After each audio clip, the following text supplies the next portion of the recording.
Mas nós estamos falando de sanção, de multa, né? Digamos que no ano de 2000 eu tenha praticado uma operação de circulação de mercadorias, né? A alíquota dela era de 10%. Foi lavrado um auto de infração, eu não paguei e estou discutindo o assunto. Vamos lá, em 2010, esse tributo tem sua alíquota reduzida para 5%. Eu posso pleitear que se aplique aquela alíquota para mim? Não. Não, porque a retroatividade benéfica é da punição. Exatamente porque a ideia é de que aquilo que você praticou e que era tido como ilícito, hoje não é mais considerado ilícito. Então, você não pode ser punido por algo que não é ilícito. Ou você praticou um ilícito que tinha uma gravidade elevadíssima aos olhos do legislador, com multa de 150%, hoje o legislador acha que aquilo não é tão grave e determina uma multa de 75%. Então, não posso ser apenado dessa forma mais gravosa, porque o ilícito em si não está mais hoje visto com esse grau de severidade. Mas a fato gerador de tributo não tem nada a ver com ilícito, né? Inclusive, na definição do que seja tributo, tributo não é sanção de ato ilícito. Eu tenho que pagar o tributo simplesmente porque eu pratiquei um fato que é um sinal de riqueza, como no caso dos impostos, ou um fato que decorre de uma atuação do poder público, como no caso das taxas. Então, pratiquei o fato, desencadeei a obrigação. O fato dessa obrigação, ao diminuir num outro momento, não quer dizer que eu seja cobrado injustamente. Por quê? Porque significa que o poder público, naquele outro momento, resolveu estimular a prática dos fatos em outro momento. Né? Então, reduziu a alíquota daquelas situações. Então, que fique claro, essa retroatividade aqui é para as punições, diz respeito aos ilícitos. Então, reduções de tributo ou isenções, né, que é aquela hipótese que não tem que pagar tributos que venham a surgir, não retroagem. Somente a questão das anistias, que são perdões de ilícitos, e, portanto, a questão das infrações e das multas que são relacionadas a essa esfera tributária sancionatória. Mas vamos, então, em frente. Mais uma disposição do Código Tributário Nacional, que é uma certa repetição do princípio da irretroatividade, escrito com outras letras. O artigo 144 do CTN, no caput, prescreve que o lançamento reporta-se à data da ocorrência do fato gerador da obrigação e rege-se pela lei então vigente, ainda que posteriormente modificada ou revogada. É isso que nós acabamos de falar. Quer dizer que o fato de não existir mais uma exigência tributária não impede a aplicação da norma tributária. Isso significa que, se eu pratiquei um fato gerador, vamos voltar aqui para a circulação de mercadorias, no ano de 2005, pratiquei a circulação de mercadorias no ano de 2005. Vamos dizer que nem tenha sido lançado ainda esse tributo, não tenha sido constituído o crédito tributário, não tenha sido feito lançamento, autuação fiscal, nada. Eu circulei a mercadoria em janeiro de 2005. Eu tinha, óbvio, que fazer a minha declaração, minhas informações, pagamento antecipado do tributo, mas não fiz. Fiquei quietinha lá, descumprindo a legislação. E a alíquota do tributo era de 10%. O fisco tem até janeiro de 2010 para fazer esse lançamento. É o prazo de decadência. Então, vamos dizer que no ano de 2009 ele vai lavrar um auto de infração para exigir esse tributo mais a multa pelo não pagamento do tributo.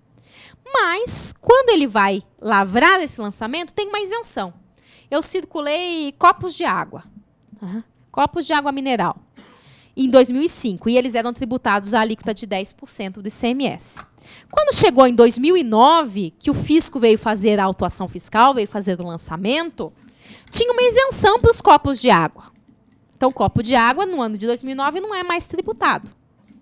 Então, o fisco fica impedido de fazer o lançamento? Não.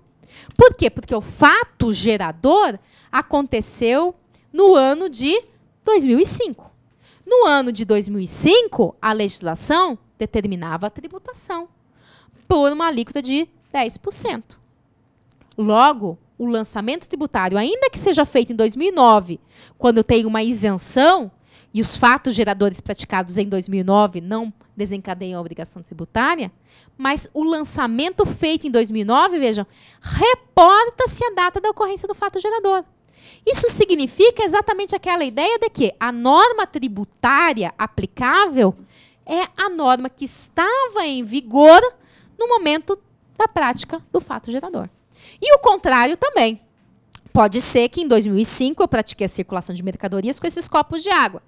E a alíquota, então, em vigor era de 10%. Mas eu não paguei e não houve autuação fiscal. Chegou o ano de 2009, veio o fiscal fazer o lançamento tributário. Mas, nessa época, tinha acontecido um aumento do tributo. A alíquota do copo de água não é mais 10%, é de 15%.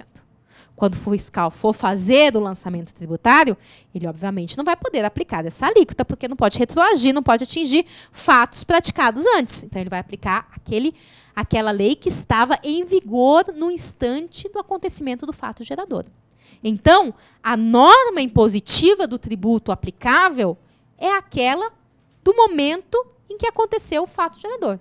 Tenha ela sido revogada, tenha ela sido aumentada, modificada e assim por diante. É o princípio da irretroatividade. Mas, como é que fica a legislação que disciplina o modo de fazer o lançamento? Porque quando o fiscal vai fazer o lançamento tributário, ele tem vários elementos para cumprir, várias sequências para desencadear. Então, ele tem determinados livros que ele tem que exigir, ele tem um mandado de procedimento de fiscalização ou uma ordem de fiscalização. Ele tem um chefe. E esse chefe diz, o lançamento tributário vai ser feito assim. Não é qualquer fiscal que vai saindo fazendo um lançamento, não. Eles têm competências também para determinadas regiões, ele tem determinados elementos que ele pode solicitar, livros que ele pode solicitar para fazer a fiscalização, ele tem um prazo para iniciar e para terminar essa fiscalização, ele tem um modelo, um documento de auto de infração que ele tem que preencher, não pode sair pegando qualquer papel para fazer a autuação fiscal, não. Então, tem regras procedimentais, regras de competência que dizem quem é o fiscal, quem é a autoridade competente, como que essa autoridade competente tem que agir, que documentos ele pode solicitar, que documentos ele não pode solicitar, qual é o suporte físico para que ele faça esse auto de infração, como é que ele tem que notificar o contribuinte, se tem que ser, pode ser via eletrônica, se tem que ser por via física, se pode ser por edital, por correio, como é que é. Então, tudo isso são regras que regem o lançamento. Então, vejam que uma coisa é a norma que rege o tributo, que vai dizer qual é o fato gerador, qual é a alíquota, qual é a base de cálculo, se está isento, se não está isento, quem é o sujeito passivo, quem é o responsável. E essa tem que ser a do instante do fato gerador. Mas, quase 5 anos depois, que normalmente a prática revela que as autuações vêm sido feitas no último instante do prazo decadencial, as normas de competência para regular como fazer o lançamento acabam sendo modificadas. Então, se antes o documento era um, hoje pode ser outro. Se antes o fiscal tinha competência para fazer certas autuações, essa competência pode ser modificada. Se antes ele tinha um prazo em termos de procedimento interno, pode ser outro, né? Então, para isso, o que regula essa competência para fazer o lançamento é exatamente a legislação que estiver em vigor quando ele for efetivado, né? É o que prescreve o parágrafo 1º do artigo 144 do CTN. Aplica-se ao lançamento a legislação que, posteriormente à ocorrência do fato gerador da obrigação, tenha instituído novos critérios de apuração ou processos de fiscalização, ampliado os poderes de investigação das autoridades administrativas ou outorgados aos créditos maiores garantias ou privilégios, exceto, neste último caso, para efeito de atribuir responsabilidade tributária a terceiros. Então, o que ele está falando? Que o fiscal, quando vou verificar se aconteceu ou não o fato gerador, para poder fazer ou não, conforme o caso, essa autuação fiscal, e antes ele não tinha certos mecanismos e hoje ele tem acesso a novos dados, né, a novos elementos, até mesmo com as novas tecnologias, ele pode utilizá-los. Ser permitido pela legislação deste momento que ele vai fazer o lançamento. Até mesmo hipóteses que tenham otorgado maior garantia ou privilégio a esse crédito tributário. Mas, vejam, isso não pode atingir direitos do contribuinte onerando. Por isso que na parte final, ele coloca aquilo exatamente que eu já comentei. Se essa nova norma que disciplina como fazer o lançamento permitir que se atribua responsabilidade tributária a terceiros, ela não pode ser aplicada a fatos pretéritos.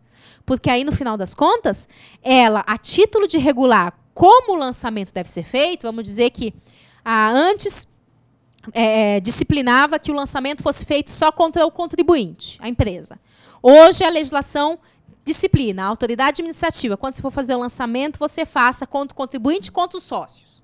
Vamos discutir novamente a questão se respeito 135 do CTN ou não. Mas a legislação passou a dizer isso.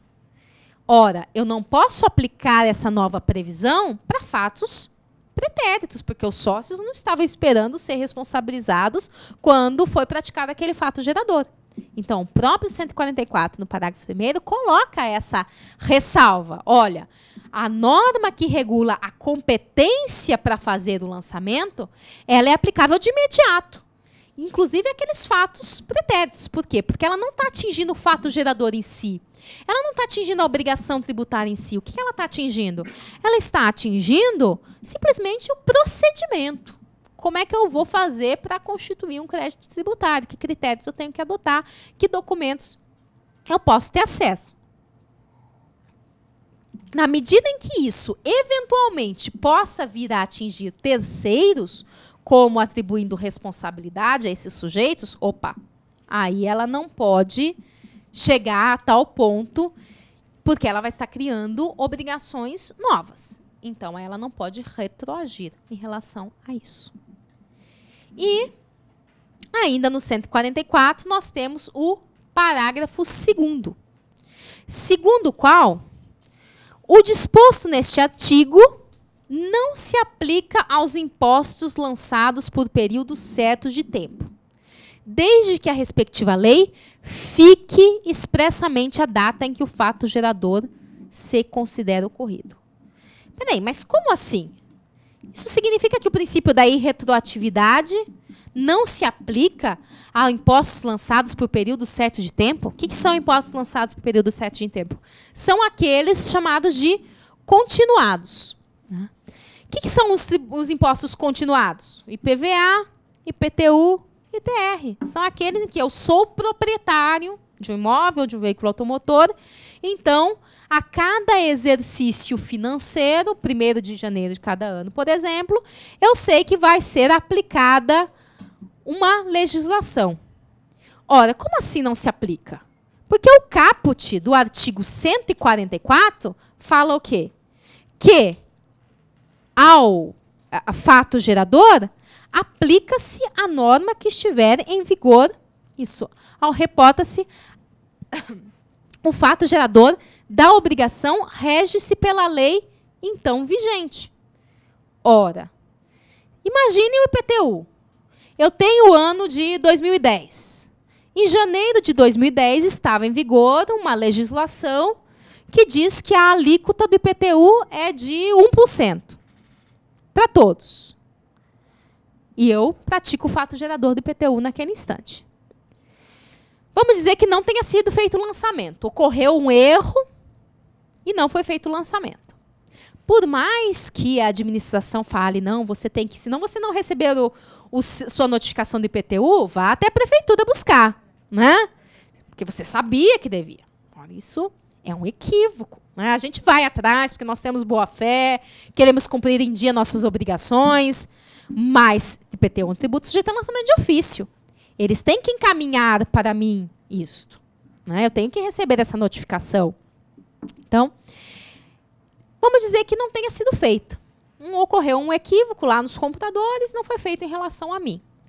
Daí, no ano de 2012, eles notaram esse equívoco e aí foram fazer o lançamento tributário relativo ao ano de 2010, que eu não paguei porque não recebi a notificação. Mas, no ano de 2012, foi instituída a alíquota progressiva e eu fiquei não na alíquota de 1%, fiquei na alíquota de 1,2%. Ué, como é que vou aplicar o quê? Não se aplica o 144? Não se aplica a legislação que estava em vigor lá em 2010? Não tem cabimento, sob pena de violar-se a irretroatividade. Também não faz sentido essa exceção em relação ao procedimento de lançamento. Se em 2010 o procedimento de lançamento era vamos dizer, o tipo de notificação era feita de um jeito, por correios, e de repente em 2012 passou a ser uma notificação eletrônica, isso se aplica. Se vão fazer um lançamento tributário em relação à propriedade que eu exerci em 2010, mas o lançamento foi feito em 2012 e nesse momento for autorizado que eu seja notificado por meio eletrônico, é perfeitamente possível. Então, por isso essa crítica, né, de que esse parágrafo 2º acaba não tendo aplicabilidade. Porque se eu for aplicá-lo, ou eu violo a irretroatividade, ou eu acabo violando também o princípio de qual a competência, a norma competencial, a norma procedimental, aplica-se logo, aplica-se de imediato, porque ela que regula a competência e os procedimentos para desenvolver, para desencadear essa aplicação tributária, né?